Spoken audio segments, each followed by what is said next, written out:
At some point in the last 20 years, indie became a descriptor for a certain type of music. Not just independent music, as the name suggests, but typically some form of soft, lo-fi rock or pop track. Similarly, the term garage rock conjures a harsher lo-fi sound, with white dudes in flannel jamming out. So, may come as a surprise that the first indie garage recorded track to hit the Billboard Hot 100 was an R&B doo-wop song. In 1953, the Penguins, a musical group named after a cigarette mascot, had formed. The group consisted of Cleveland Duncan, Curtis Williams, Dexter Tisby, and Bruce Tate. Williams, a former member of R&B vocal group The Hollywood Flames, brought not only his baritone vocals to the group, but a song he had been working on with fellow Flames member Gaynell Hodge, under the tutelage of songwriter Jesse Belvin. What this writing group put together was a sort of Frankenstein of the best of 1950s R&B. The song is under 3 minutes, but manages to contain a refrain and background chant borrowed from Belvin's 1952 hit Dream Girl, a hook from The Swallows' Will You Be Mine, a bridge from Patti Page's I Went to Your Wedding, and a piano intro and chord progression from the Hollywood Flames' I Know, which itself borrows heavily from Rodgers and Hart's Blue Moon. With all these winning elements put together, it may seem like no surprise that the song became a hit. But you have to consider the fact that it was initially released as the B-side when it became a single, and the recording on the single was a demo recorded in the garage of Williams' cousin.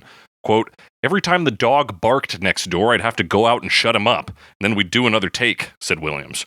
The initial plan was to overdub the track with additional instruments, but Williams decided to take the track to John Dolphin, of record shop turned label, Dolphins of Hollywood, and see what he thought of the demo. Dolphin was also running a late-night R&B radio station out of his shop at the time, and gave the single to DJ Dick Hugg, who played both the A-side, Hey Senorita, and the soon-to-be beloved B-side. The following day, requests for the B-side came pouring in. The overdub idea was scrapped until 1956, but by that time, the demo had cemented itself in the popular consciousness.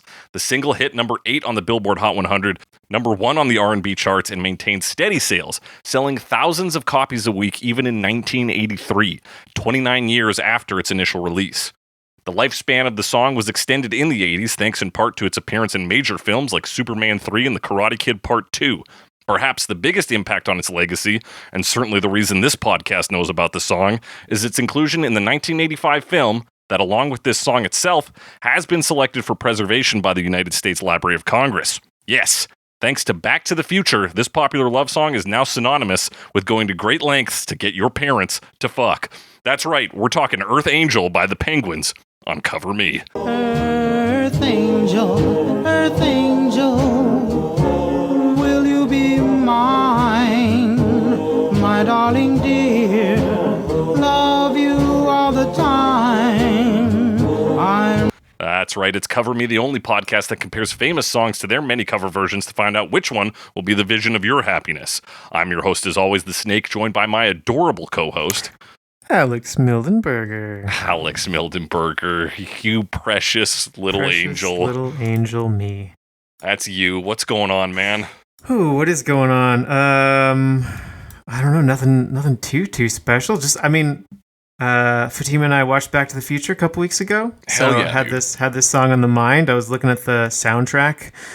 We've done several songs off of it.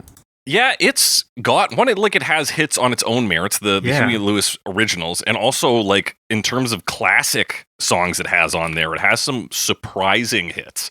Yeah, and of course the score as well. Yeah, absolutely. From Alan Silvestri, which is fun. But yeah, because we're talking about Earth Angel now, and I'm trying to get my title to work, so I'm vamping a little bit. You're vamping a bit. We've done Power of Love. We've done, I want to say Dance with Me Henry or something is on the soundtrack. Yeah, it is. It plays, I think, in a diner. Okay. And then this one. This one, yeah. We're talking about Earth Angel. Hang on. I'm having a lot of trouble with the title right now. Not a problem, dude. Started it? Okay, here we go. And is that it? Well, yeah, that's it for now. That feels like it for now. Dance with Me Henry. Dance with Me Henry, yeah. Still a surprising amount, but I'm also surprised to find out this week just how popular Earth Angel was. Yeah, and it's old song, obviously, mid-50s. Perfect fit for something set in 1955. Looking it up, I kind of got into a bit of a rabbit hole. Yeah. That's the right term, right? Rabbit Sure, hole? yeah. About doo-wop as a genre, because, I mean, that's part of what this is, right? The Penguins are like a doo-wop group. Yeah. And apparently doo-wop like wasn't popular at this moment. I don't know. It was like kind of getting there, I think. I don't know the exact timeline. I don't think this is considered like the breakout doo-wop hit or anything. But it is definitely an early one. And there's a lot of doo-wop bands, doo-wop groups named after birds that the Penguins are part of. And there's like the Orioles, and there's a few other ones. There's the Swallows. Who have part of their song borrowed in this. There's quite a few that are. And I guess when you look at the trend of like doo-wop vocal groups and of course like a cappella in general, they have similar naming conventions for their groups that kind of twist a little bit as we go into. Right. I mean, these guys aren't so much like puns, even though it kind of is, because the story is, like you said, it's based off of this cigarette company, and they're called Cool Cigarettes. Yeah, Cool Cigarettes with a K. And they're like, we're cool, and there's a penguin on the Cool Cigarettes, so we're the Penguins, you know. So it's like one step removed. Yeah, exactly. And like maybe they wore suits. Yeah, I guess that's probably part of it. You know, you put on your tuxedo or whatever. But it's an interesting genre that we haven't like dug into a lot. We talk about the doo-wop progression, which is pretty common in the 1950s. Right. But just the idea of doo-wop, like I was looking up the history a little bit, and it was talking about how like it grew out of like lower class, usually black. Just, I mean, not like artists. Well, yes, artists obviously, but not like performing artists necessarily. Like they're performing not in a venue or anything. They're just it was creating music on their own, right? But they couldn't afford instruments and stuff, and there was like swing music on the radio, so they're recreating that, but it's all vocal because that's what they have. Right. So then you get kind of that vocal, more modern like vocal tradition, which also influences, I mean, obviously it grows into like things like doo-wop and like what we think of as just a cappella music, which is, I mean, we usually talk about collegiate a cappella because that's probably the worst form of a cappella. But it's kind of interesting. And then like there's sort of, I mean, there was an argument there that it also influenced rock and roll, soul, R&B. You know, it grew into all that stuff. So it's like another piece, like another ancestor, another piece of the history. Yeah. Which obviously still exists, but then like kind of had this common ancestor, which also grew into these other genres soon after, because it really proliferated in like the 50s and 60s, right? There's like splitting of genres that are still around today, even though they were very different then. Like we still use the names. So I thought that was really interesting. It is very interesting, and it's like you said, it is a vocal based genre. Yeah, and it like a lot of the early recordings were more vocal based. This is fairly vocal based, but then you get like saxophone in there. And you know, there's more and more instruments as the genre sort of develops. As it develops, absolutely. And I wonder if the emphasis of doo-wop and like its time in the pop spotlight, which has it like disseminate to other things, like raised the bar for singers in pop music, because like even looking at this week with the Penguins, like it's pretty skilled vocal performance. Yeah, I mean, and then you get that kind of stuff even on like what I consider like more of a pop thing with like the Beach Boys, you know, like because there's obviously an element of this in surf rock as well. Yeah, and every like 70s rock band who's like they're known for their harmonies, like has doo-wop to thank. Yeah, you get your like Eagles, even though the harmonies are very different, but it's all kind of part of that. Yeah, potentially. I mean, I don't know exactly that history, but I there's a common ancestor, so it makes sense. And it's fun because with specific artists in time, sometimes you can very easily pinpoint their influence. Right. And for example, I think my biggest connection to doo-wop is actually the album Cruisin' with Ruben and the Jets by Frank Zappa. Which is interesting that, I mean, it's like a doo-wop kind of tribute, right? Yeah, like it's, and because it's Frank Zappa, it's tribute and parody, like wrapped up into one, but done expertly. Yeah, it sounds like the thing, and then you start listening to what they're saying, and you're like, oh, there's more, you know. Yeah, you're like kind of making fun of this trend. He's going to pump gasoline into his asshole, right? Or stuffing up the cracks. Yeah. I mean, I'm more familiar with We're Only in It for the Money, which is that, but more for like psychedelic rock. But psychedelic rock. Yeah, similar thing of like, oh, it just sounds like pretty solid psychedelic rock. And then you're like, okay, no, he's talking about how he hates hippies. Yeah. Which there is some argument for hating hippies, but yeah. I think so.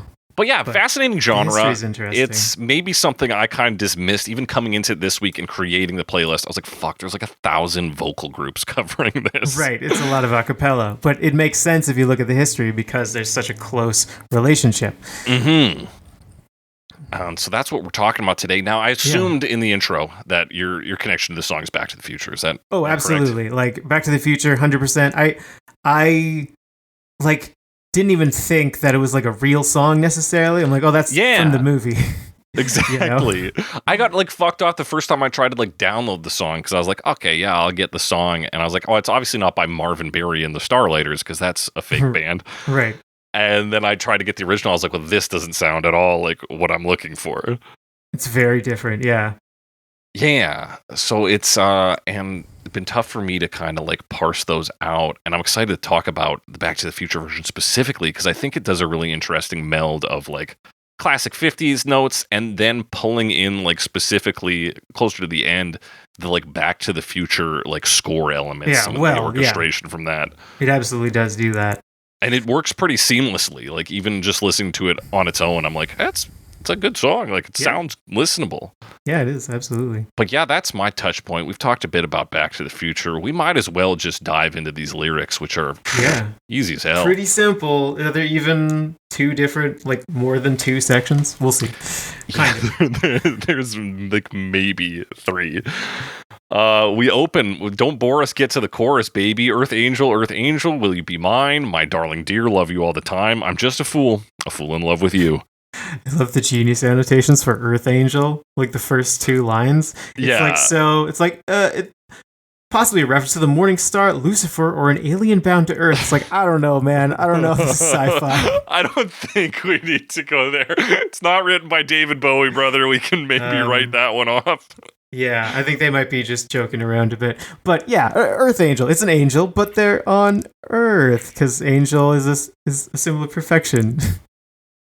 Yeah, it's, oh my god, this person's so beautiful. Or maybe it's just writing for the sake of writing. Yeah, so he's just fucking around.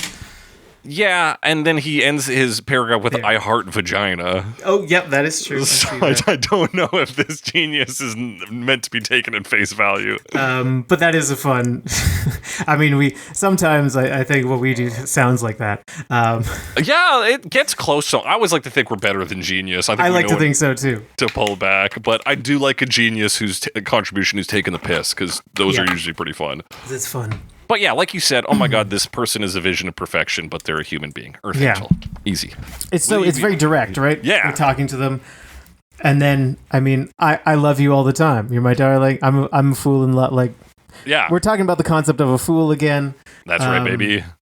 And they're a fool in love. Yeah. Because we talked about the idea of a fool in love. You'll do foolish things for love because your self-preservation is less important. Yeah. And other like instincts because you're just trying to do the love is so important. It's the most important thing. Yeah, it's we've covered this basically in every song for almost like the past 5 weeks, including like Crazy in Love. Like we're talking about fools. Talking about fools in love. This is it. We move on to what is called verse 1. Although is the chorus even a chorus? I guess because it gets repeated. Yeah, kind of. I mean, but so does the verse. Right? It's more like of A section, B section kind of thing. We have a hook. No, we're repeating it, right? Yeah, and the hook is Earth Angel. Yeah, and then interesting they call the "Will You Be Mine" a hook because that's kind of the hook from a different song. Yeah. But anyway, we have another section that's basically the same kind of section. It's weird to call it a verse. It is weird. It's again, we're talking about a genre that's a little more like primeval or primordial than things that pass. So even our song structure is kind of just like more like it's just stanzas than it is like verse chorus. Because I remember, again, there's the thing, it was the video I was watching about like the history of the pre-chorus. Yeah. And it's like the first pre-chorus was in like the 60s or the 70s, like, you know, like it's later on, and you're like, oh, so we didn't have that before then? That's like finding out ciabatta bread was invented in the 80s. Yeah, exactly. How the fuck did it take that long? Like, didn't we just always have that? So you just assume these things always exist, but it's not that simple. And a lot of music developed in the 20th century. Yeah, 100%. So yeah, we come to the next stanza. It's Earth Angel, the one I adore, love you forever and evermore. I'm just a fool in love with you. Like, pretty kind much the same thing. Yeah, the structure there, like they have their Earth Angel hook, then they have a rhyming couplet, and then they have the I'm just a fool in love with you. So like it's the same structure with a different, you know, it's the same sandwich. Yeah. Same bread, new meat. Yeah, and even like the scale of love is still time based here. Love you forever and evermore. Whereas in the last one was my darling dear, love you all the time. All the time. So it's a similar idea, right? Like they mean the same thing. The same thing. I guess like love you forever and evermore is meant to be hyperbolic. One, loving you forever is impossible. You can't. Nobody lives eternally. Right, but then and evermore implies like plus. It's like infinity plus one kind of thing. And evermore. Yeah, a little extra. Little more. I love you forever, and just a little on top of that. Maybe a little more. Yeah, just a little extra. 8 days a week. You know, it's one that's done not to death at this point because this is also preceding the Beatles, but it's a pretty classic love trope to be like my love for you is so boundless it defies logic. Right. But it all makes sense. That's your stanza there. I fell for you. We moved to the bridge. We can call it the bridge. The bridge. This could just like this happens twice as well. So this is like the B section, right? Yeah. We have an A section. We have a B section. This is your B section. I fell for you, and I knew the vision of your love, loveliness. I hope and I pray that someday I'll be the vision of your happiness. Yeah, this is interesting. I mean, not necessarily for what he's saying. This is like. They kind of repeat themselves. Like there's kind of a small echo, right? The vision of your love, loveliness. It's weird that they write it kind of because it almost sounds like just something he does when singing. It's like it's not that he's saying your love and loveliness, right? Right. He's just repeating the first syllable. I think, right? Yeah, I think you're right because it's a weird. Because I've always heard it, and of course I'm familiar with the Back to the Future version. Yeah. As the vision of your love, apostrophe s, your love's loveliness. Love's loveliness, yeah.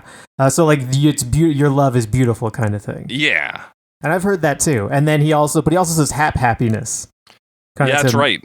Mirror that, which that one's definitely not. Yeah, that's like the stutter stop. That's the stutter stop. But in this case, I mean, yeah, this is his like direct confession, right? Yeah. He's already saying the other things, but this is his like, I fell for you, I knew the vision of your, what does that mean? The vision of your love. I guess it is kind of two things, right? Yeah. Because he's saying the vision of your love, meaning what exactly? I think like, one, you can take it as like, damn, she's a good looking woman. Yeah, they're a good-looking person. We don't actually have a gender here, I don't think. But then the other version of it is like we have this idea that the eyes are the window to the soul, and when you make eye contact with a person, you can feel like you've known them or that you know what they're about without having actually met them. And so the vision of your love in this case is he sees what a relationship with this person would be like. In that first moment, he felt kind of sees the future. Yeah, he sees which is what he's talking about too. Like, love you all the time, forevermore. It's like, okay, I see what this is. You know, I see the future, and it's us. Exactly, he's ready to commit to this. I have a vision of your love, and you'll fall in love with me. I'll fall in love with you. Yeah. You could also say their love is him theoretically in his ideal future. Yeah. Anyway, that's what he's flipping. He's like, I hope and I pray that someday I'll be the vision of your happiness. Also kind of being the foil to the vision of your love. So he's like, when I see you, I get this happiness. I'm hoping to be the same thing for you someday. Yeah, there you go. That makes sense. Yeah, I'll be the vision of your happiness. Like you're the vision of, I love you, I vision that, and I want you to vision in me as your happiness. Yeah. Yeah, I want you to see me the way I see you. Yeah. And this is also, so this isn't the same thing exactly, but doo-wop does have a like long tradition of these spoken word sections. Yes. And this is very similar to that. And that is called a recitative, apparently. And and that is, usually spoken word or more naturalistic. So this part does feel like a recitative. Yeah, it is a little more sung than, because when I'm thinking of recitative, maybe I'm off track, but I'm thinking of like the ink spots. I don't want to set the world on fire. That's the classic example, at least for us. Mm-hmm. A couple fucking nerds. Yeah. The Ink Spots does it in a couple songs, but yeah, it is like, it's the predecessor to what is called like toasting in like reggae and to the rap breakdown in pop music. I don't want to set the world on fire. Yeah, anyway, that kind of thing. Yeah. So yeah, this does have the feel of that. It's sung a little more than I would expect, but you're right in that it has that, and we'll talk about it in the instrumentation, but this sort of like directness to it. It feels like, as much as the song is addressed to the Earth Angel, it feels like we're talking more directly, like almost like he would direct it to the audience if you're singing it live. Exactly. Yeah, like you would like make contact. You would look at someone specific, kind of, and they would get a spotlight. I don't know. Maybe you wouldn't do that. You probably wouldn't actually do that, but like that, it has that feeling. Yeah. You could do that. You could do it to a fellow band member on stage. It feels like it's a part of the song that Frank Zappa would thrive. Yeah. From an extra like intimacy step. It feels more intimate, yeah. Yeah. Interesting. Or recitative. Recitative is the term. Yeah, I just found that because I was looking up doo-wop and it mentioned they often have a melodramatically heartfelt recitative. That's this to a T. Yeah. Hoping and praying, the vision of your love. Yeah, it is very dramatic. Yeah. Excellent. And that is that's unique words, parts, because right? then we just run through them all again. Yeah, we do another, like that first chorus, the Please Be Mine, or the first section, and then another of this recitative thing. And then they repeat that first one again. So yeah, it's very repetitive in that way. There's really only 2.5 sections. Yeah, and it's so interesting that this song just fucking sweeps the charts. Yeah. As the first like independent record to do that too. What a strange like accomplishment. Yeah. And it's so impossible. I mean, people I'm sure talk about it, but like for us to be like, how did that happen? Because of course a song like this, when it's old, feels so quaint. A lot of the time. But like it really resonated with people for a lot of reasons. And, it's hard to see looking back. Yeah. I'm sure you could do an in-depth analysis of like the cultural attitudes and whatever, and that would be probably a lot more work than we do for an episode. Yeah. But it's interesting to think about that and like what that happens in this way, especially for a song like this. But we like the song. It's not like... It's a great song. Yeah. But it's a solid song. It's in terms of like lyrical analysis, like compare songs we talk about from the 50s and like even like early 60s to like modern, like even a modern pop track. Yeah, barring to a few examples, like to a degree. There's some pretty simple pop tracks though. I mean, we talked about like Slow Hands the other month. I was like, True, fairly simple. Although even Slow Hands has like a little more to it. This is like, I love you so much. Let's spend our lives together. Right? Yeah. So yeah, versus that where it's like there's a story, there's something going on, there's right. Yeah, we got a few more elements at play there, and more references to Don Henley, which this piece is completely lacking. The Penguins didn't even know about Don Henley. No one told them. Don Henley. I mean, the Eagles hadn't even done their harmonies. No, they probably were listening to this, and they were like, "We're gonna get some harmonies going." Yeah. I mean, it is like. To some degree, yes. I mean, obviously, we talked about the ancestry there, but it is interesting to read about like artists that are into doo-wop openly, and it's like, well, you already mentioned Frank Zappa. Yeah, but like Bruce Springsteen would be one. Oh yeah, Lou Reed apparently was someone who's vocal definitely about see that doo-wop. And that's the other one I can think of. Yeah, I would just hazard a guess, David Bowie. Probably. And like a lot of punk groups as well. Yeah. Because, I mean, there's that sort of like doo-wop surf connection, connection to like punk rock. So they definitely like bring in those influences. Yeah, it's one of those things, especially talking like 60s and 70s, when you're diving through music and you just go like, well, hey, what were these guys listening to? Like, what were the guys that I like listening to? It's like, boom, suddenly you're back to doo-wop or to soul music or to... And we mentioned there's a simplicity to it. Sorry, I interrupted you. No. I was pretty much wrapping the thought and you jumped in. Oh, okay. We mentioned there's a simplicity to it, and like that is something that kind of speaks to and influences punk attitude as well, right? Yeah, 100%. Simplify it, just do the fun thing. Just do the thing you enjoy. And like, okay. That's right. Yeah, whereas like doo-wop is like, well, let's be as technically savvy as we can with just our voices. Punk rock is like, we can have instruments, but let's just be as technically simple as possible. Like, just be just energy, but with as many things as we want. Mm-hmm. Hell yeah. Let's talk about what this song sounds like. Let's do it. Also, fairly simple. Yeah, it sounds like doo-wop, baby. It was recorded in a garage. What a crazy thing. Yeah. Having to shut a dog up every time you need to record. Oh, man. And like true garage, like rock, like they stuffed pillows in the drums to get this sound and everything, classic. so that things would be balanced. Very classic. It's just classic. Drums are so loud.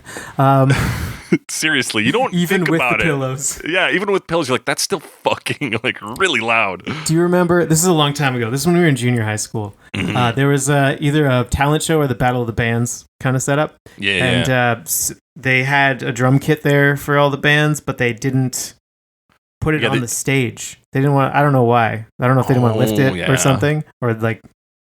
Usually they did, but they had it in front of the stage. The drums were in front of everything else. And you could only hear the drums. Yeah, because they didn't muffle it or anything, and now it's vibrating the fucking floor. So yeah, that was a Battle of the Drummers, I guess. Battle of the Drummers. That's okay, because I remember, what's his name? I won't say his name. His first name was David.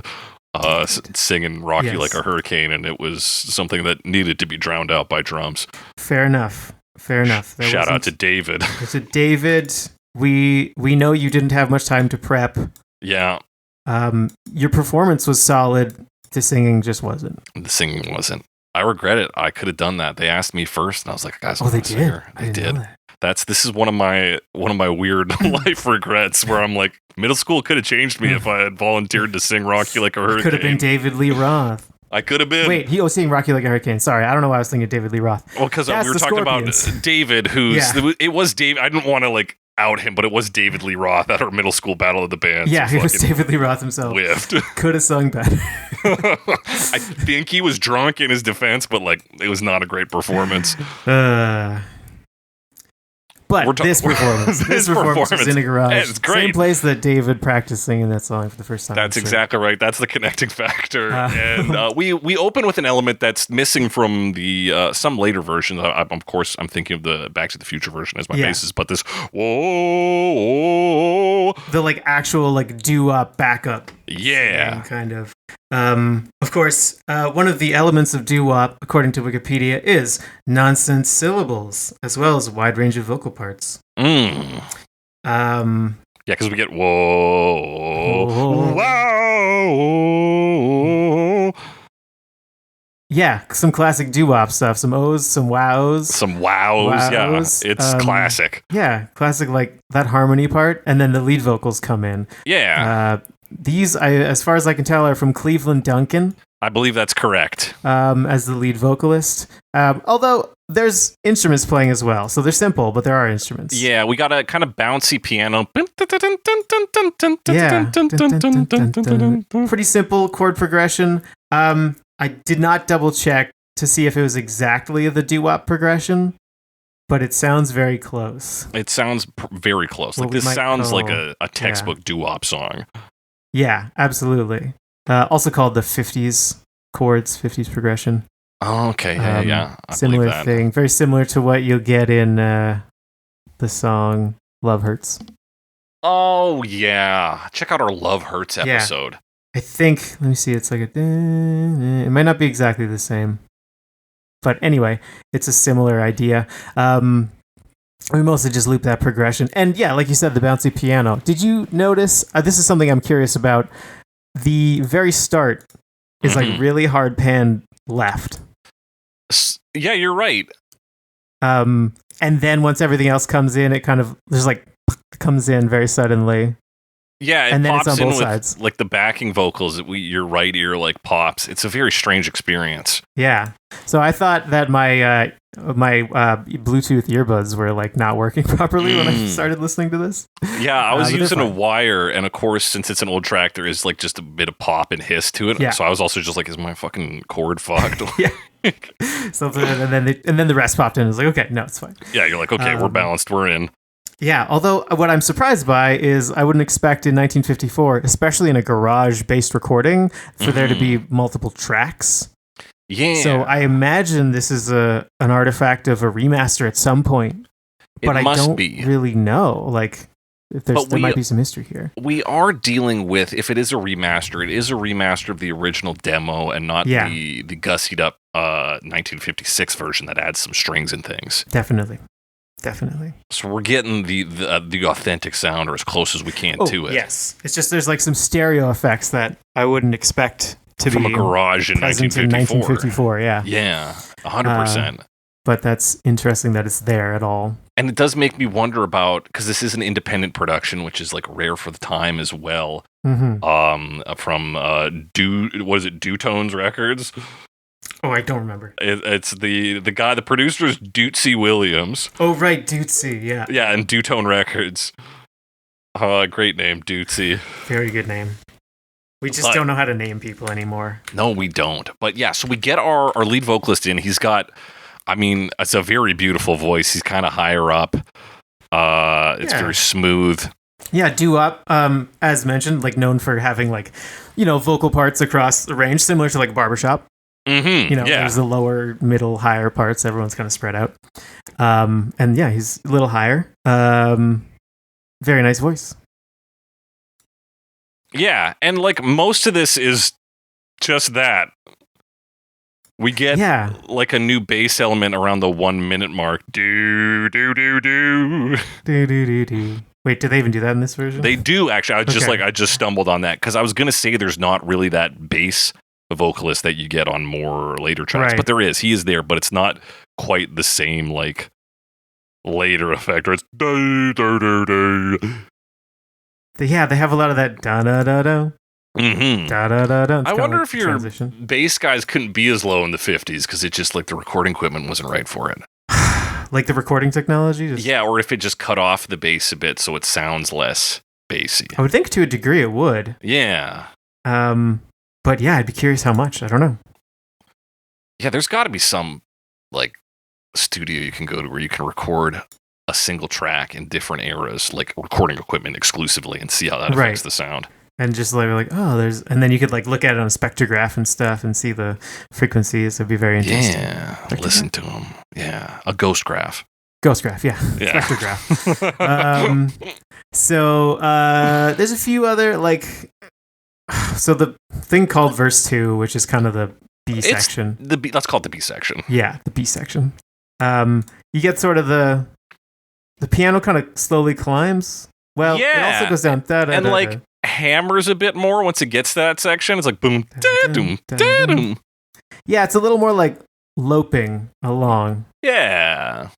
Before dun dun dun dun dun dun dun dun dun, and then it's like dun dun dun dun dun dun. Yeah, so kind of serving what the later discovered pre-chorus would do, that bridging into the next section. The later discovered. They didn't know what they had on their hands at this moment with that piano. Yeah, but it's just much more spaced out now. Yeah. And then there's also, there's like quarter note chords mostly, but there's also like, it jumps around a bit. So like it'll jump up to a higher octave. And then of course there's like these turnarounds, fairly standard like turnarounds at the ends of bars. That's right, yeah. All that stuff. Yeah. Or at the end of the progression, not the end of bars. Yeah, or it's that like you're walking yourself back up to the top. Exactly. And we also there's not a lot of backups. Like, so it's more kind of a solo in this section. Again, the other reason it feels like the recitative, because it's more intimate. Because we've dropped our backing guys. We've got a new, like a shift in what the music sounds like, so it draws you in. Yeah. But then once we get to the end, the guys are back in. And there's more vocals once you get to back to that A section. There's like a new backup part. 138 is my timestamp after Please Be Mine. There's we got a higher guy part. going in. Exactly. Very similar otherwise, though. Yeah, it keeps things like fresh enough. Yeah, it does. It's just a little more. Like it's under 3 minutes. It's a pretty short song. It is. Do we get a different singer on the next B section? I think we do. I'm not sure who it is. I don't know. My guess is Curtis Williams, just because he wrote the lyrics for the song. Oh, okay. But that's truly just guesswork. that's just me. One of the four. Not good credits for these old songs. Yeah. Let's see. Tenor, baritone. Who did you say? What was the voice you said? I said Williams. He's a bass singer. It's probably not him. He could sing up, but like I'm looking at like the tenor is Dexter Tisby, so it could be him. That's a good guess then. That would be my guess. But of course we don't know. We don't know. And maybe the other guys could do that part too. I have no idea. Yeah, it's hard to say just because you have a specific role in the doo-wop group. I've never been part of a doo-wop group, collegiate a cappella. Right. I don't know if you get your one job and you're in there or if there's cross-training. Yeah, I'm sure. Well, it depends on your vocal range, right? Like if he can sing up high, he can sing up high. He doesn't always have to be the bass. So I don't know. I don't know either. We get our big kind of vocal delivery that will be altered in other versions, but around 2:23, right at the end of that B section. Yeah, which sounds like we're back to Cleveland Duncan. Yeah, he's taken back just over. that part. Yeah. And then, of course, the like outro section. Yeah, or he's giving her a little more on the vocals. Exactly. And then a pretty classic, like, a cappella finish. Everybody gets to say you at the end. Yeah, you. You. Yeah, and it goes out. You. Oh, what a guy. Yeah, a nice harmony at the end. Yeah. Ending, a lot of fun. Yeah. A lot of it. I mean, these old recordings, they're so much fun. It sounds like they're almost blowing out the speakers all the time, which is great. Yeah, they really have to like rein it back or stand on the other end of the room from the mic. One of them's choking out a dog while it happens. Yeah, exactly. And yeah, just like trying to stifle the drums as much as possible. Yeah. But yeah, that's it. That's a classic doo-wop recording. It's really fun to hear these historical ones because, I mean, it feels like there's so much there, especially when they have a story like it was recorded in some guy's garage. Yeah, it just you feel I don't know. Yeah, there's more sense of place. Yeah, maybe and even it's just in my head. But the coming together of the group, it's like these two guys were high school classmates. Yeah. This guy was in band. He writes kind of half the song there. And then takes it to this group. They kind of just get a demo together. They throw it as a B-side to what they think is going to be the much more popular "Hey Senorita." Yeah. And then there's everyone so just many loves elements. This yeah, everyone wants to be or has an Earth Angel. Yeah, and it's something that comes together so swiftly and so quickly that then like legal disputes happen later as to who actually owns the rights to this song. Of course. So it's a popular recording from the 50s. No one wrote anything down. No one wrote it. Nobody knew who owned it. A judge ruled that Jesse Belvin, the writer of Dream Girl, who I think has a similar refrain of I'm assuming Dream Girl, got like partial songwriting credits on it. Okay. Interesting. And yeah, bizarro. Even like there's certain like things. So Billboard gave this record a Best Buy for the R&B charts, which is I guess some like award they used to hand out on a monthly or weekly basis. Okay. And in Canada we have Cashbox, and it received the Award O' the Week. Yeah, in Canada we have Future Shop. Best Not Buy. Anymore. What the fuck is this? I don't think that's an old reference, right? I think so. Yeah, Future Shop hasn't. I haven't seen one in a while. Like 05, I want to say, probably later than that. But I do have a David Bowie album, Heroes, on vinyl that has a not Best Buy the tech company we know, but it does say Best Buy on it. It's a Best Buy. It's a good buy. It's a good buy. That's a solid pick. That's a fucking great buy, man. This as well. So yeah, it's interesting to see these like non-known like badges of honor it gets. Before we jump into the next section, I just wanted to bring something up because you mentioned about like, the scrappy band idea, and that's kind of what they are. One of the videos I watched about doo-wop suggested or opined, I don't know how solid this factoid is, but they suggested that doo-wop was partially responsible for bringing the focus on the idea of a band after jazz at the time was more focused on like soloists. Interesting. And I think you get that a lot with like a band leader, where you're like, I'm this guy and this is my band, which we still have, band, obviously. Yeah. But that was their suggestion. We're at the peak age here of the song or X the record is what matters.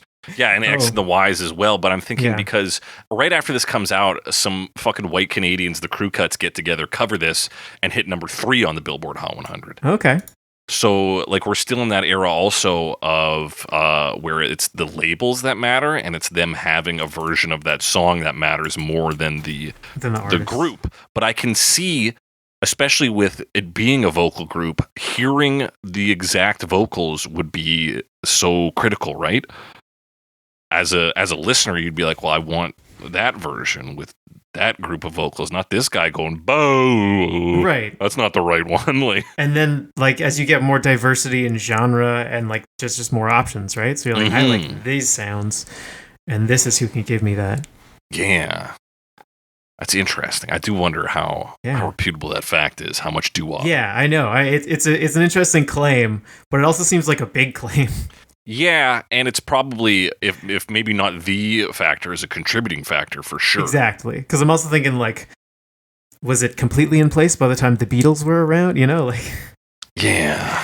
I don't know. But I guess our idea of what that is changes anyway. So. And even, like, the Beatles, they're interesting because that's when people actually started caring, I feel, about like who the individuals were in the band. Oh, that's it. You start getting arguments about like, well, John Lennon's the fucking songwriter. Paul McCartney's songs aren't as good, and like who's doing them? Like, what does Ringo Starr do? Yeah, exactly. But maybe what that's does just Ringo do? What does Country he do? Music, apparently. Weird. He put an album out this year. That's insane, and I will have to check that out. Probably top 5 for the year. Yeah. We'll see if it comes back. But we got to talk about more than 5 cover versions. But first, a short break. Ba, ba, da, da. Ba, ba, da, da, da. We're back talking covers of Earth Angel, starting in the year 1960 with Johnny Tillotson. Earth Angel, will you be mine, my darling dear? Love you all the time. Johnny Tillotson, yeah, a very topical person, only because he passed away just a few weeks ago. That was April planned. 2025. That was it was planned. Damn, he was born on 420. What a real one. Almost made it to his birthday again, but didn't quite. Okay, he died on 86. April Fool's Day, same as Val Kilmer. Rest in peace. Oh yeah, rest in peace. Johnny Tillotson, kind of just like a pop dude of the time. Yeah. He had 9 top 10 hits in the early 1960s. None of them I'm familiar with. No, although his song called Poetry in Motion. I don't know that song, but sometimes I'm like, what? Did he make the phrase? Did the phrase come from before that? Did he even, is it a cover of the song? Hard to say, especially with the 1960s guy. Poetry in Motion. Is a cover, yeah. Okay. Yeah, okay. Anyway, so he didn't come up with the phrase. But he certainly perfected singing it to an American audience. And a UK audience. There you go. Well, but yeah, he is American from Florida. Jacksonville. But yeah, there's not much else, I think, to talk about. Other than he clearly had, a long and illustrious career. But I've never heard of him. He's like country pop. And so it's a little bit out of our wheelhouse. The big change here as we move from 54 into 1960 is the just the production value.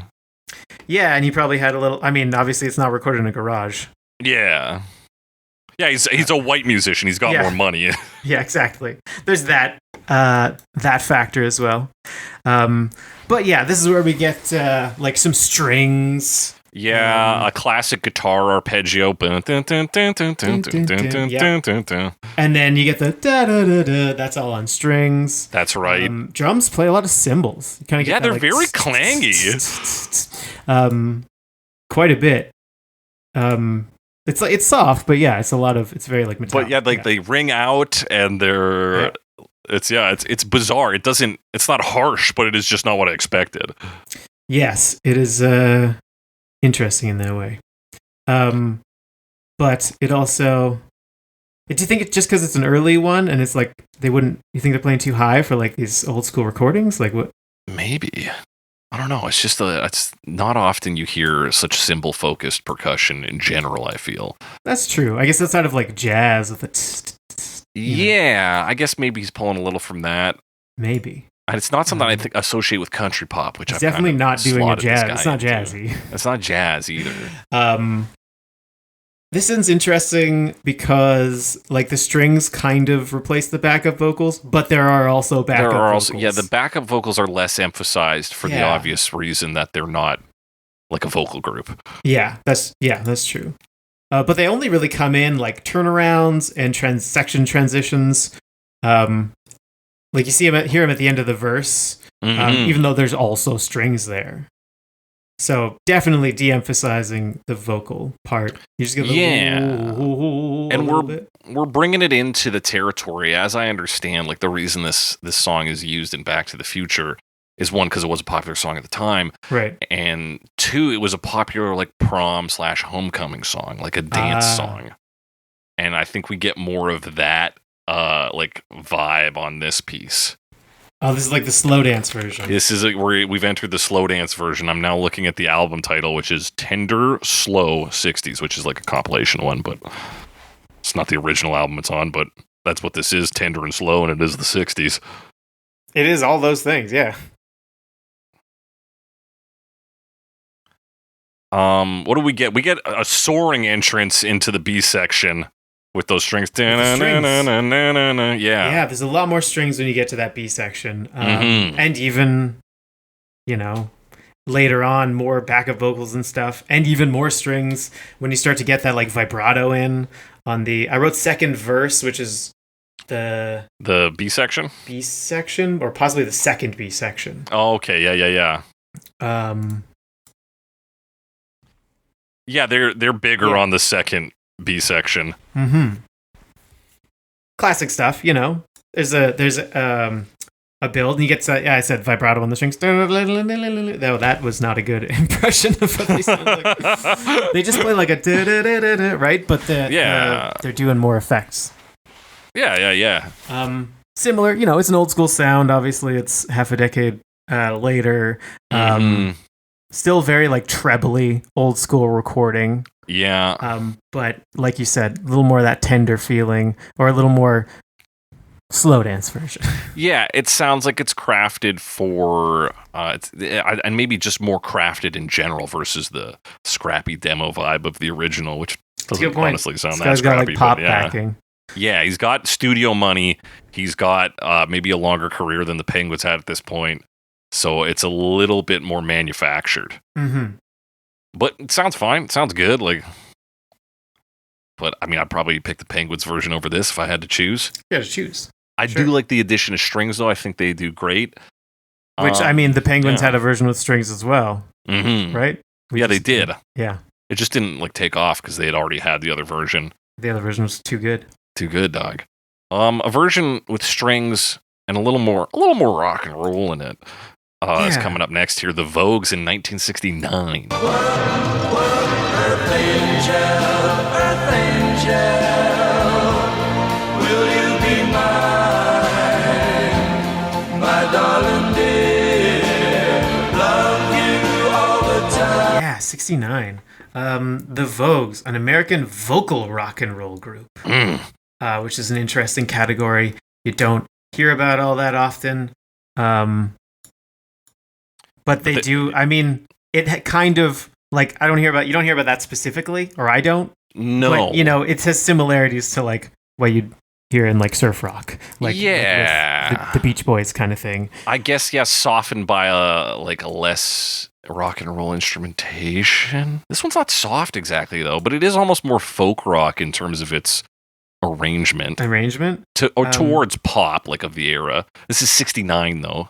It is 69. It feels a little older sounding. It feels a little dated for 69, right? Yeah, exactly. Because it's got some things I'd expect in, again, like a Beach Boys thing, that kind of like some of the way they do the harmonies, the way they do I guess the melody as well, right? Because they do their like, whoa. Yeah, they really punch those harmonies, and I think that's a good feature of this one. Yeah. And then like, I'd expect Beach Boys to do the like, woo, all that kind of stuff. Yeah, you're right. So, that's like, very similar. They kind of have similar stuff to that. Interesting, they're made of 2 tenors and 2 baritones. Or at least the original lineup, which I don't know if this is all original, but that's interesting because like there's no bass. There's no... I guess that's where like the rock and roll comes in, is to fill out what they don't have. With instruments? Yeah, so it's like we got a bass, we got drums, The other thing about this, it's like orchestrated. Right? Yeah. Like it's rock and roll, and they have the heavier drums, particularly, right? Like you hear them right at the start, but we like come in with the drums.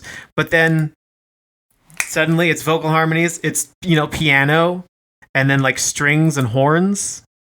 Mm-hmm. It's a similar pop piano kind of just playing the chords. Yeah. And then they kind of have their whoa, but then whoa. I'm not going high enough, but like yeah, they do these 2 notes at the end, and that's brass in on there too. Yeah. And that's what they end the song on that. So that's their big offering here. That's their like big their punch hook, moment. right? Yeah. And I think it's a solid hook. It's a fun little vocal riff. I think this version's very fun. I think you mentioned Beach Boys. For me, maybe in terms of the softness of the sound and the orchestration, I kept thinking of the Carpenters. Oh, interesting. The Carpenters. The Carpenters don't really have... They're not really a vocal group. Yeah. Like, I know that. They just don't have like the harmonies usually to this. It's usually just the one singer. Yeah, it's Karen. But, that said, like... what's the other Carpenter's name? The other Carpenter. Mr. Carpenter? Mr. Carpenter. They're siblings, I think. I think so, yeah. You would still be Mr. Carpenter. Right. He was kind of...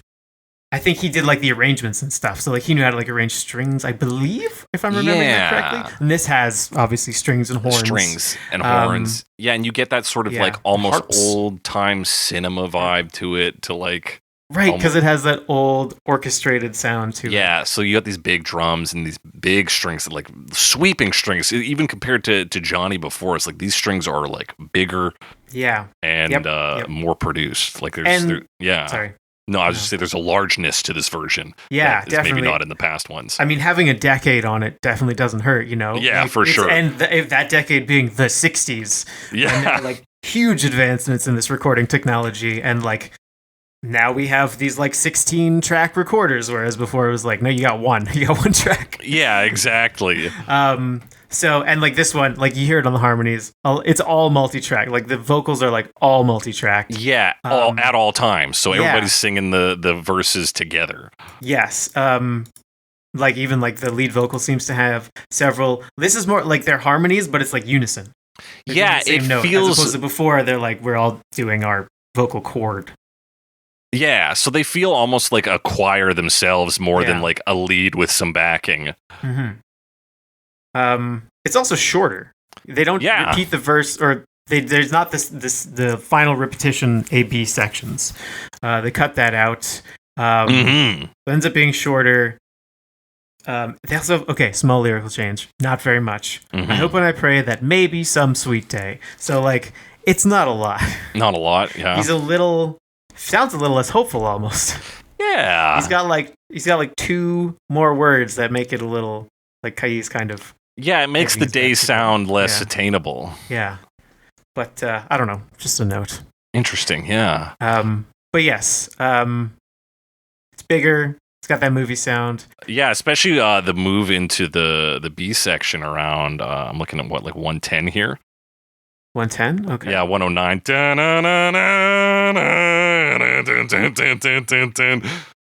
Oh, yeah, with the horns? Yeah.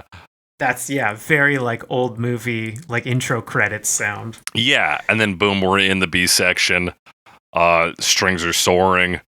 We got, it's all very up. Yes, a little saxophone in there. That's why I was thinking big band at first, but they've got more than a big band. Yeah. Yeah, this one's band. Pretty good. Like, yeah. It's weird to think of 69 and think of who else was out and what they were doing at that time. We talk about this almost every time we talk about a song. Exactly. You're like, it was such a transitional time, but also like this existed alongside like the Velvet Underground and Nico. Like, I know that's what sticks in my brain. I'm like, how? Wow. But that was obviously a bit ahead of its time, I guess. Yeah, I suppose so. If only because like ahead of its time in the sense that it kind of carved that path. To my and the famous quote, it only sold 10,000 records. Copies. Everybody who bought a copy started a band. Yeah. It did shape a lot of what people were able to do in the 70s, 80s to present day even. Yeah. You can still find bands who have like a direct, it's like, oh, you like the Velvet Underground and you started doing music. Like, that's your biography. Yeah.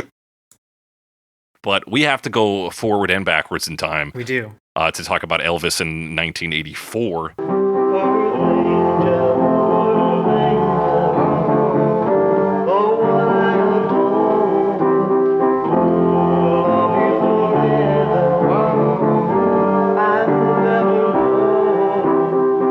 Elvis Presley, that is, yes. Could have been Costello. No, It's Presley. It was the 80s. It was the 80s. This was recorded around 1959 to 1960 when he was in, do you know the name of this German city? I didn't see. It's Goethestrasses. Wait. Goethestrasse. So Goethestrasses. Oh yeah, because that's like Strasse, I think would. Okay. Because it's like the weird B thing at the end, but we don't have that. No, we certainly don't. No, I don't. I didn't see that part. Okay, so this was recorded during his like army stint in Germany. It is when he was interesting. Yeah, interesting. And it is perhaps it's a worse recording like quality wise than the Penguins. It's hard to tell it's Elvis at times. It's not his most like Elvis-y sounding voice. Yeah, it wasn't released, right? This is an outtake. Yeah, this is on the cutting room floor. It would need another couple takes. It would need some work before it was released for sure. But yeah, it's definitely not quite there. Yeah, well, according to Elvis and whoever he was recording with at the time, at the end of this recording, like, that's a pretty good record there. Good record. I mean... Yeah, there's no doubt about it. No doubt about it. Yeah. I have some doubts. I have a few doubts. I mean, I'm sure it sounded good for them. Yeah. The recording itself is not on that same level for sure. No. It's pretty basic, really. Yeah. You know, it's mostly Elvis singing the song. There's a guy on piano. There's a guy singing backups. The thing is, I mean, Elvis like started making hits in like 56 or something like that. Yeah. Just pretty early on in like the Elvis history, even though he didn't necessarily last for that long. Right. Well, we get Elvis Mania a bit, and then we get Hair Today Gone Tomorrow because he's joining the military. And that's like the juncture this is at. Yeah. And so like, I mean, like you said, Elvis doesn't even sound very Elvis-y. Mm-hmm. Like I'd expect all this like warble that you get in like the really popular Elvis stuff. Yeah. It's kind of missing here. Maybe just because you can barely hear it, right? Yeah, it's mixed so fucking poorly. Yeah. It's mostly piano chords with him singing, right? Mm-hmm. And just, I don't know who the other guy is. Yeah, I don't know, but yeah, somebody's doing the whoa, whoa, whoas and the wow. So we Yeah. have like those key elements. I wonder if the reason we don't have a fully polished Elvis Presley version is similar to the Dolly Parton story for the song we talked about of hers recently. Oh, because he would want all the royalties yeah, or because whatever? Colonel Tom Parker was like, we need to have the royalties for this song if we're going to do it. I mean, that's a good point, because like this was already a popular song, so like the idea that Elvis would get all the royalties is probably a little absurd. Yeah, especially when the royalties were already in dispute amongst the band and production company. That's true. This is probably a tough one. So I don't know if they ever even tried. If he was like, hey, that's a good record, let's send it back to America. And they're like, Elvis, what is this? We can't do anything with this. All that's on this is a piano. I can barely hear you. Exactly. So, I mean, it almost seems like just a thing you do for fun, but it is fun, right? Yeah, it's just like archival recording, not releasable, but like does sound like they're having a good time. This is the kind of thing you just do for fun. Yeah, and it does sound like a song Elvis would want to sing and do. Yeah. So you get a little, that's kind of the joy of this cover, I guess, is getting a little peek into what Elvis was listening to and thinking about in 1959 to 1960. Yeah. The historical purpose is more, or part is more interesting. Yeah, than anything that's actually on the record. He could have done a pretty solid version if they stuck with it, but obviously I think so, yeah. They didn't. And like you said, maybe wouldn't be too surprised if it was a rights issue. Mm-hmm. Especially with, like Colonel Tom Parker being the way he was. Yeah, a real piece of shit. A real Tom Hanks type. Tom Hanks, a villain. Yeah, enemy of the podcast. Absolute enemy of the podcast. Him and Mr. Seinfeld can get the fuck out of here. Yeah, and the nation of New Zealand, apparently. Yeah, well, that's you, man. That's you. Not the podcast. I got ties. But not anymore. Not anymore, I guess. Yeah, I got to cut it off for the pod, man. But now our premiere cover. That's right. The year is 1985. And the artist is Marvin Berry. Allegedly. And the Starlighters. Earth angel, will you be mine? My darling dear, love you all the time. I'm just a... Of which one of them is Harry Tunney Waters Jr.? Yeah, Harry Waters Jr. is Marvin Berry. Yes.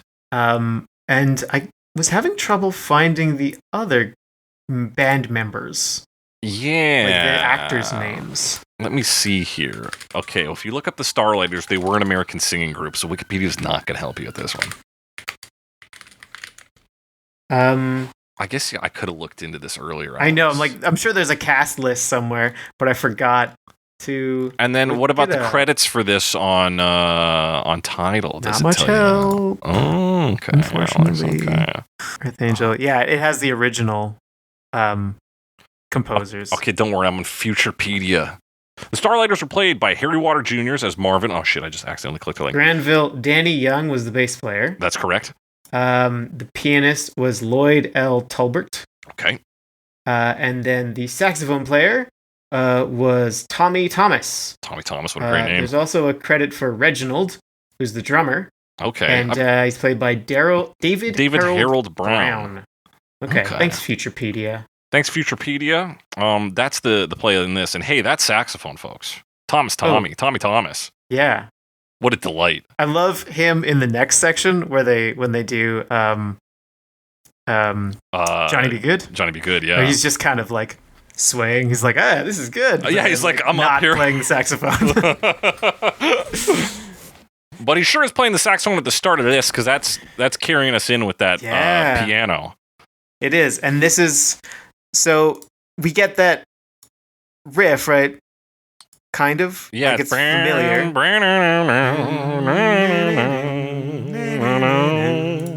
Yeah, good intro. This is what I know the song for, basically. This is the song I know. And I'm going to say great performance by Waters Jr. on here. I really like his voice. Yes. I mean, his delivery is a big part of why we are doing this song at all. Yes. In this most foolish month of April. His delivery 100%. of A Fool in Love with You. Yeah, the closer on this is a soundbite that's lived in my head for multiple decades now. Yeah, absolutely. And it's great. It's great. So very good work from Harry Waters Jr. Yeah.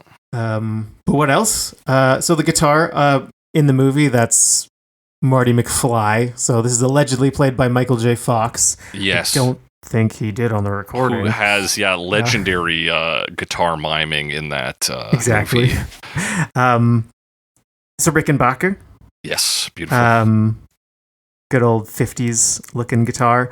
What else we got? Piano's doing the eighth note chords with the like triplet da da da da da, and then like turn around. Yeah, it was kind of inconsistent and like hard to pick out if there was a pattern to the triplets of the turnarounds. It's when they're hitting that. Yeah, it feels a bit random, but I just couldn't pick it out. Okay, and sometimes he does it so it's a different.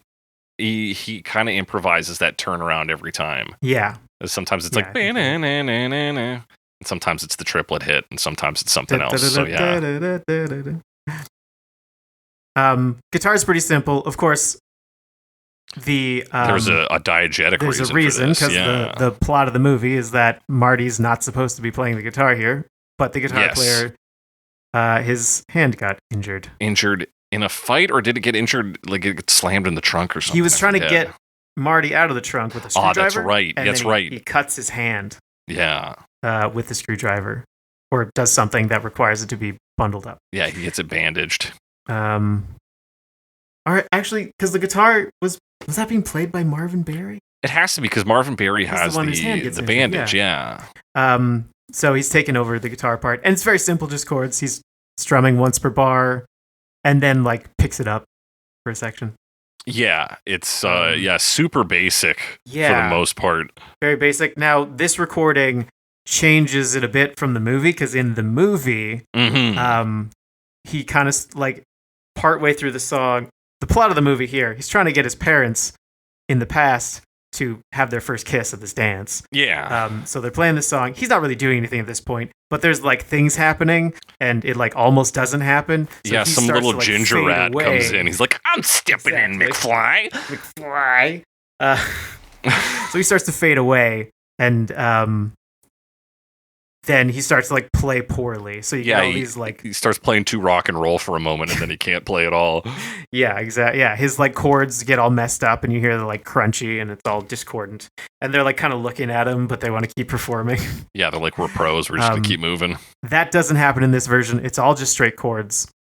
Also, if you guys were coming back to play just some basic chords on guitar, probably could have done the concert without it.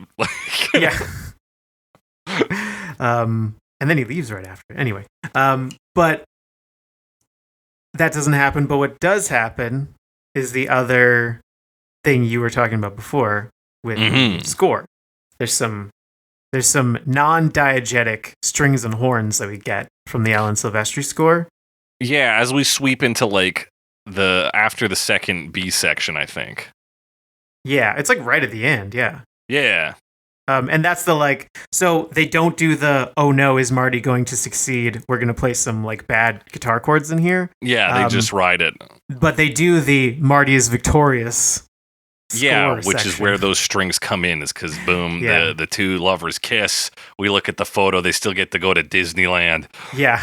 All of his siblings reappear in the photo because the future's now no longer changed, or is it? Or is it? And then we're victorious, we're happy. It's soaring. Yeah. But you know what else? The strings are soaring. We got a lower like brass section coming in there to kind of lift things too. There's some cymbal crashes. And then it all kind of breaks at the end here around 2:40. Things get lighter. Yeah. We get the classic delivery, "With you." And then basically a like score sting at the end of that. This rising orchestra.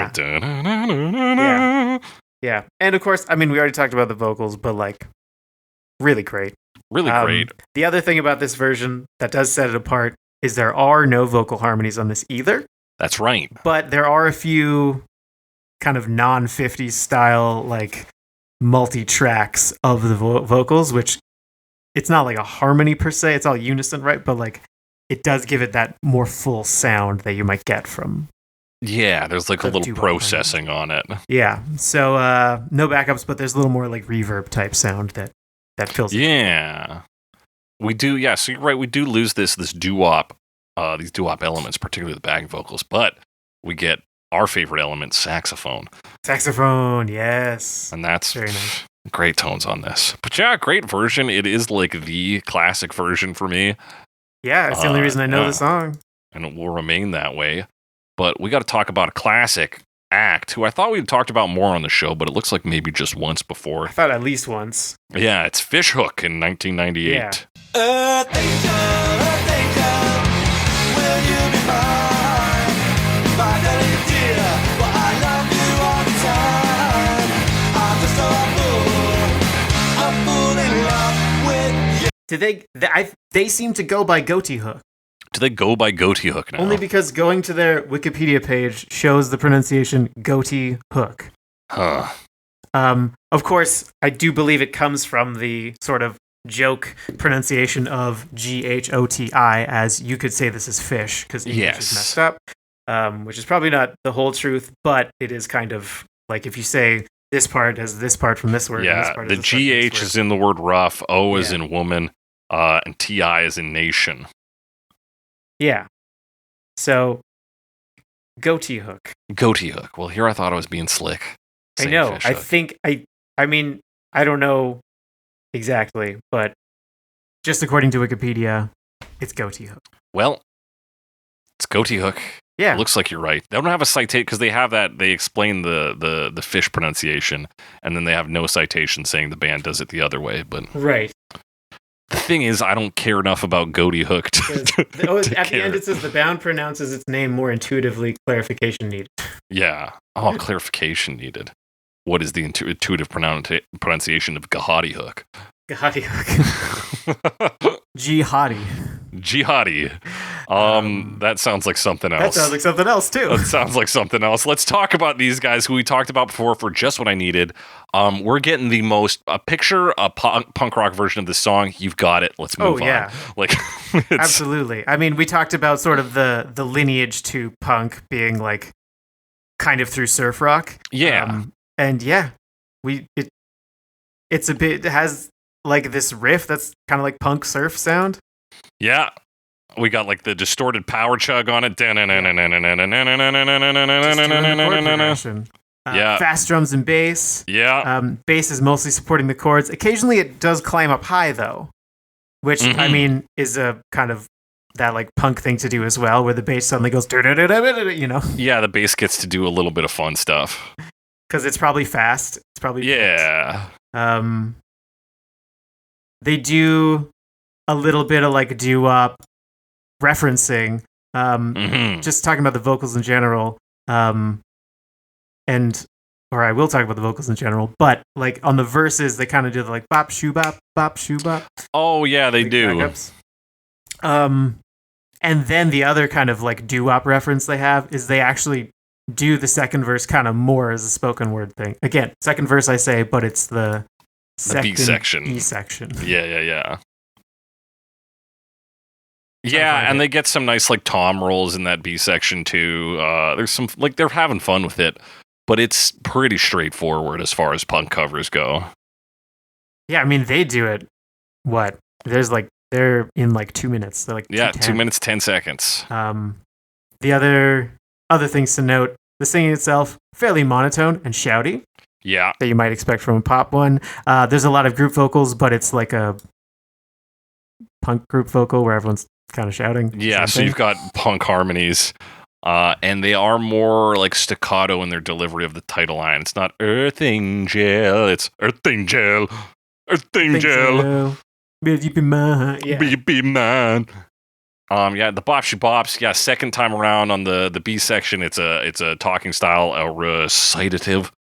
Recitative, yeah. I'm gonna remember that one. Yeah, it's a good word. Yeah, it's a good word.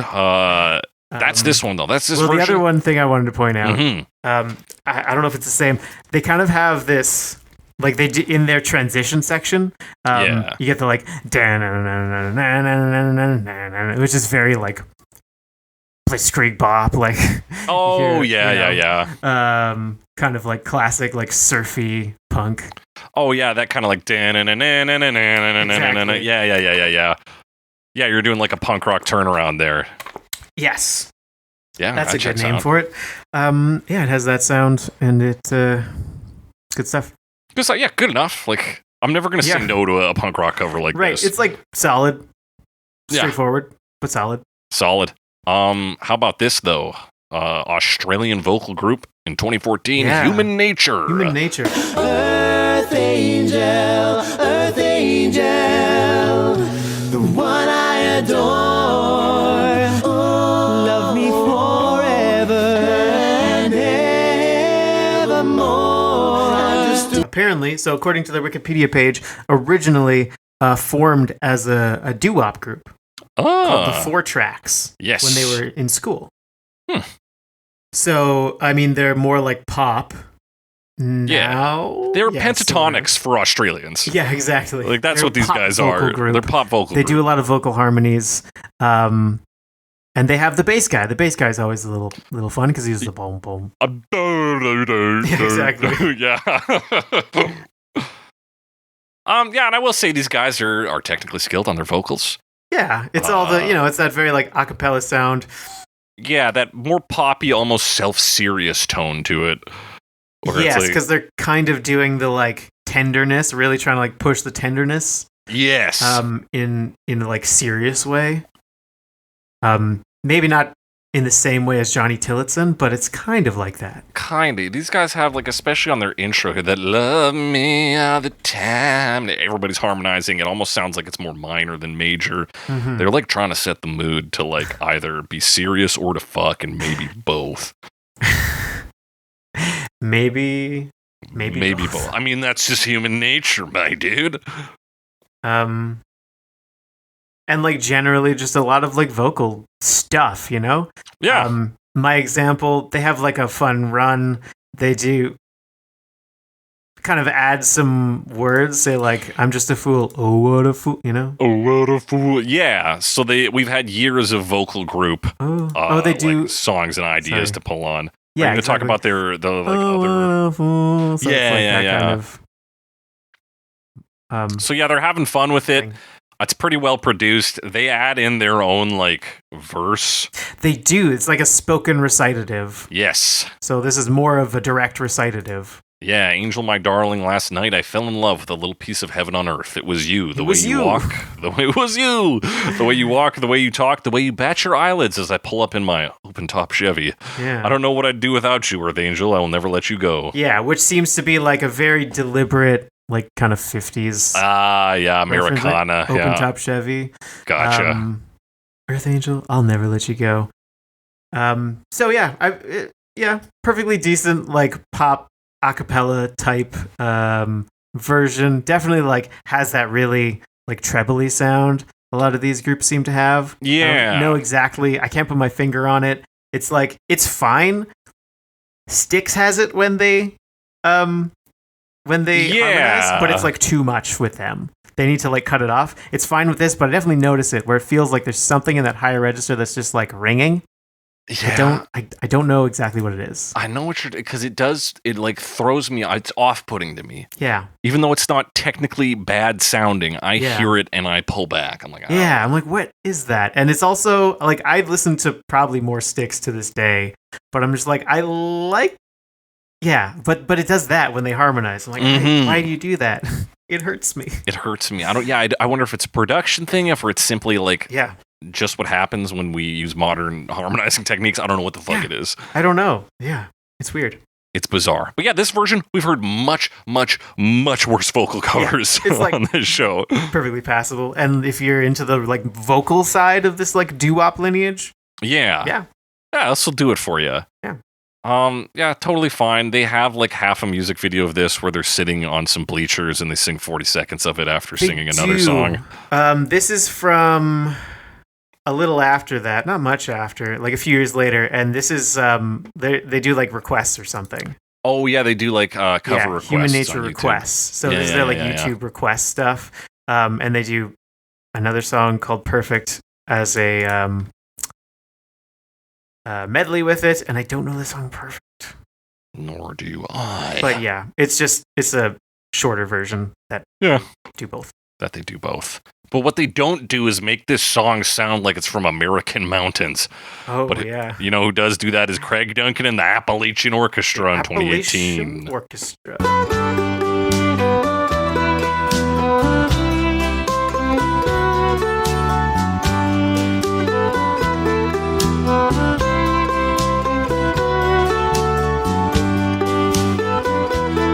Is it shun or chun? You know, I've heard Appalachian. I've heard like, because it's like Appalachia. I would usually say Appalachia, but I've also heard like Appalachia or Appalachian.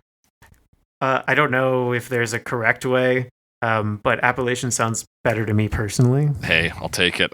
How about Craig Duncan? Duncan? Yeah. So I looked up Craig Duncan, and this is not the guy who used to be like Rareware, a guy from Rareware. Okay, like, it's that guy. Boss of Rareware. Oh, okay. So yeah, he's not definitely not this guy. He's now the chief of Xbox Game Studios. That's crazy. Not that guy. Is it Craig Duncan, the Hall of Fame fiddler? I think so, because according to Bluegrass Today, Craig Duncan is a bluegrass businessman. That sounds right. Member of the North American Fiddlers Hall of Fame. Yes. That guy. Yeah, from Nashville, Tennessee. I have his CraigDuncan.net page up here. Music and entertainment. Instrumentalist on over 100 albums. Sales in excess of 5 million copies. It sounds like he is kind of a studio musician that also does his own stuff sometimes. Yeah. And he's a violin player, but kind of considers himself like a fiddle player. Yeah, I'm looking at, he's got a page on his webpage called Bands, and the Appalachian Orchestra is not listed, but he's in I couldn't find anything on that group. No. Feels like it's something they threw together. But he's got orchestra and jazz stuff with a southern bent to it, as I would say his general vibe. Which, this? Yeah, this. Why do you need to make this song sound like it's Appalachian? Appalachian. I don't know, it's definitely a different sound, this banjo, or I think it's actually mandolin. I think it is mandolin. Definitely got that tight plucked sound, but it's probably not a banjo. And of course lots of violin, harmonies come from the violins. And then there's an auto harp or something, that kind of bright metallic plucking sound. Yeah, is that thing that opens it up? Or is that the mandolin? Oh, good point. That's the same sound. Because it has a very electronic tone. It doesn't sound like an organic instrument to me. Well, auto harp's not electric. Okay. Well, I guess it could be amplified, but auto harp is just a little harp you hold, and it automatically plays chords if you hold down buttons. Okay. Yeah. The thing that comes in to do the vocal melody is definitely mandolin or banjo. At 14 seconds, that is your hillbilly lead. Yeah, so the thing that comes in later on is that sound, which I think might be an auto harp. Okay. And that would fit the style as well, because you get that in a lot of that country music. June Carter played the auto harp, Yeah. And then there's another section on acoustic guitar later on, so it's a plucked acoustic as well. Right. Yeah, that's right. They do switch to a guitar later on, which was almost like a de-heightening. It was now it's on a plain guitar. You're okay. Why didn't we start with that? Yeah, and then move into the banjo. Yeah, it's not a bad guitar sound, though. It's that very kind of earthy, woody acoustic guitar. You get that echo. Kind of, okay, I mean, the song Waltz for ZZ from the Cowboy Bebop soundtrack. Yeah. That sound to it. Yeah, I could hear that. Yeah. It's very ringy, They've got between the auto harp sound, the bright acoustic guitar, and the probably mandolin sound. It's very a lot of bright strings. Yeah. It's definitely as much as I don't know much about the Appalachians.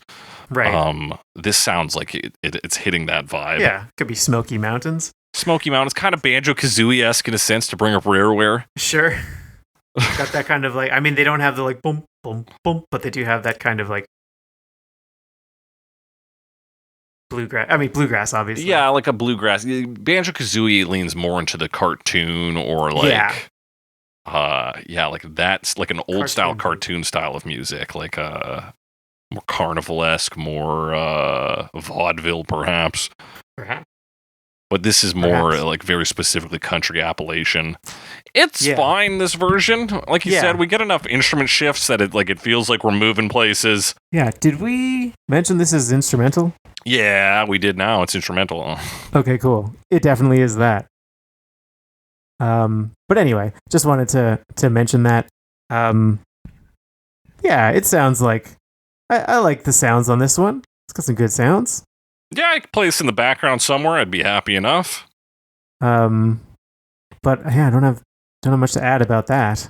Well, we'll see if it comes up in our final verdicts, which are right now. We got 3 categories today: the worst version, the best version, and the holiest version. It's about angels. Which one's the most religious? Which one's the most religious? Okay. Yeah, buddy. Alex, what is the worst version today? The worst version today, I think worst version has to go to Elvis Presley. Yeah, I think so. For being kind of rough. It's not, it's an outtake, right? Yeah. They did fine. I'm sure it sounded fine in person. The recording quality, very questionable. The arrangement is as simple as it gets.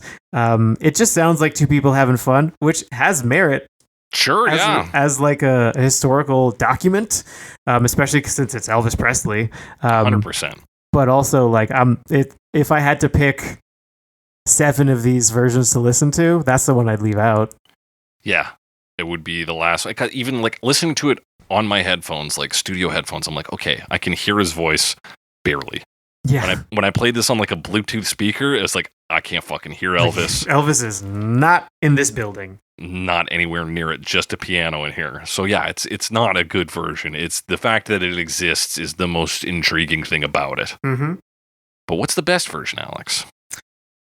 That's a good question, because there's some good versions of this. Mm-hmm. I mean, I'm tempted to just say Marvin Berry and the Starlighters, because that's the one that I know the best, and love, yeah. And like that's the one I'll go back to, Mm-hmm. And I think it deserves a shout out for sure. Absolutely. But if I had to pick another one, mm-hmm. it would probably be the Vogues. I thought that was a cool version as well. Yeah, I really enjoyed that one. But I do think ultimately it's Marvin Berry and the Starlighters. Yeah, that's fair. I'll give it to the Vogues, because I do agree. Marvin Berry, the Starlighters is iconic to me. Yeah. And like listening to it this week, I'm like, there is actual reasons it's good, and not just the fact that it's the first one I heard. Right. It's well put together. The sax on it is great. It's well put together. The way it incorporates score into it while still making a track that is listenable outside of the context of the film is great. But yeah, in terms of somebody who brought something different and was very listenable, I think the energy of the Vogues version with the very 60s style orchestration and everything, great energy to it. Great vibe. Really like that one. Yeah. But Alex, what's the most religious version? Which one's popping off in church? What's popping off in church? I mean, Human Nature, kind of, Hey, yeah, probably. I feel like I'd hear that in a church. But I'd hear maybe Human Nature or Craig Duncan. That said, I mean, also kind of the original, like. Yeah, the original depends on the church, right? Penguins. Yeah.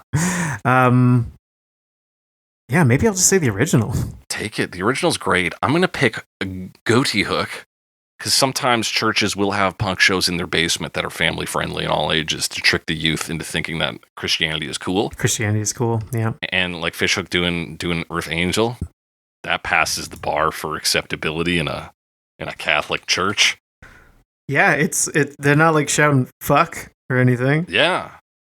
They may be called Ghoti hook, but they'd be a literal fish hook to lure young children into Catholicism. Sheep.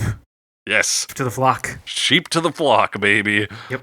And that is our final verdicts. If you got different opinions, similar opinions, want to talk to us about a version we didn't talk about, hit us up on the app, Blue Sky, @SnakeyMe, @some Alex Wise Guy. Send us your comments, questions, concerns, suggestions for future episodes. You can also email those to us at covermepod@gmail.com. Talk to us there. Be sure to rate and review us. We're on all the apps. We're on Apple Podcasts, Amazon Podcasts, Spotify, Pocket Cast, Podurama, Podbean, all the apps. Pick an app, we're on there. Tell your friends, family, neighbor, and just single neighbor and loved ones about us. Just pick one. Start small. Get the word out there, because we don't know how to do it. What you can really do, we might have missed the season, or we might be right perfect timing here. Get your education institution, whether it is a university or a high school, for their graduation theme, have the theme be Cover Me. You can print out some. I can give you some graphics to use. Yep. Put our logo up. You can even put our old logo up. Yeah, our old freaky t-shirts. logo. You can do like a glow up where it's like started at this and now we're here. Get some t-shirts going. QR codes aplenty. You know the deal. Everywhere. Instead of little boutonnieres and things, QR codes. Yeah, I mean, I think we're kind of moving into that season, because it's usually like May, June, right? Yeah, so we might just catch people, but I feel like some of these things are probably planned a little further in advance. A little further ahead? No. They're all see their pants by these things. Yeah. But that's what you can do this week, folks. Get the word out that way. It's the only way to do it. It's the best way to do it. Get it done. Make it so. That does it for today's episode of Cover Me. And as we always say on Cover Me, I'm just a fool in love with Cover Me.